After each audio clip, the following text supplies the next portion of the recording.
What's going on, everybody? This is Bronco Juggalo, and this is my Wild Eye shelf behind me. All Wild Eye, all the time.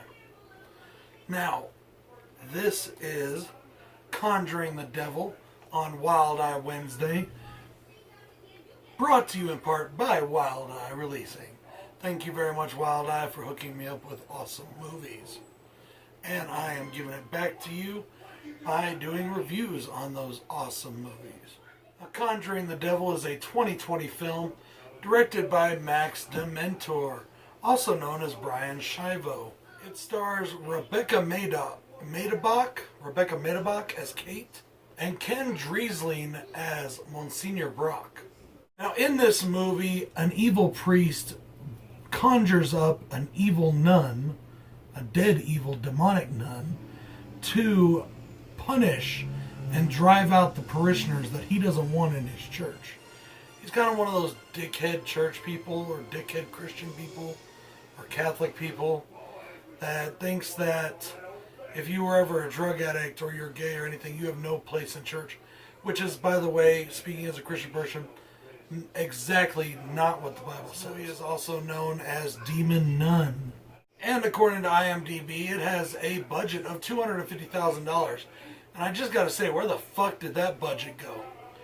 I know that my buddy Jason really liked this movie. I thought it was okay at parts.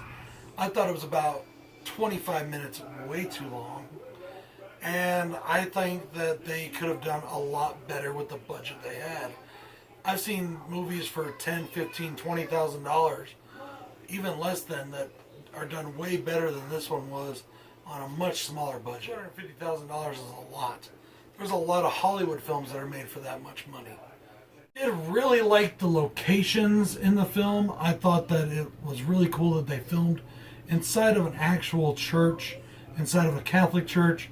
So I'm assuming they had permission from whichever priest or whatever ran the church. So that was pretty dope. I did like that a lot. I really enjoyed the makeup effects. I thought they looked really good. There is a con to go on the other side of that. But the makeup effects were really good. The makeup on the nun looked good. The makeup on the demons in hell during a dream sequence looked good. The makeup on the gore effects looked good. That all looked pretty good. I did enjoy that quite a bit. Now, this director also did the movie Lifeform, which I really enjoyed. I wish I could say the same for this one. It does have some good points. I really like the story, and I like that we get a backstory on the nun that's very interesting. I did like all of that. I just wish that this was better executed.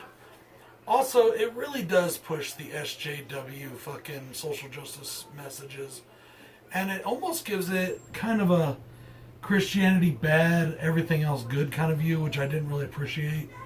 But that's just my opinion. I've had beefs with Christianity of my own in the past, and still do to this day as a Christian person, because of the way that the Bible and Christ is misrepresented. But that's just my issues and my point of view. I think that some of these social justice things really try to make it a point that all Christians are like this, and we're not.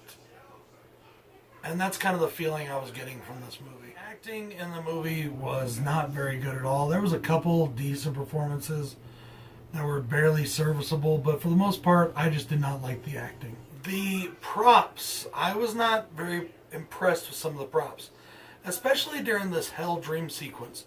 The makeup looked great on the actresses, but the props looked terrible. The chains and the pitchforks literally looked like they were picked up from Dollar Tree for Halloween time. If you know what I'm talking about, they were just those fat plastic, little kid pitchforks and things that you pick up at Halloween time. And I just thought that it did not look very good at all. CGI was absolutely terrible. The floaty stick, that's what I call it. There's like this floaty stick that you can tell is being held with a string, and it's like just kind of floating there. And then all of a sudden it zooms across in some crappy CGI to get embedded in a priest's throat. I didn't like the CGI in this movie. It was not very good. The nun, they kind of like did this thing where they interspaced her by making her, using a filter to make her look transparent, and interspaced her with the scenery. I didn't like that either. It was better when she was just there. As I said, I thought the movie was overly long. They could have cut out about 25 minutes and it would have been the same movie and probably a little bit better because it would have been resolved in a more timely manner. They should have ended it on the party scene, in my opinion. They could have wrapped everything up during that scene, and it was a really good, impressive, lots of kills going on. Kind of like an apex scene, but it should have just stopped there and stuff kept going. I think they could have really wrapped things up nicely right there. Now, there was this weird fucking sound effect that they put in during that scene that I just did not like, and I don't know why they put it there. It was really kind of crappy. Guys, overall, I always say go and check out the movies yourself. I do like these kind of films. I just think this one could have been better executed. That's all. It's okay, though. It's not terrible. I've seen much worse. This is Bronco Juggalo saying thank you for joining us on Wild Eye Wednesday. Come back next week for another Wild Eye review. I will talk to y'all later. Peace.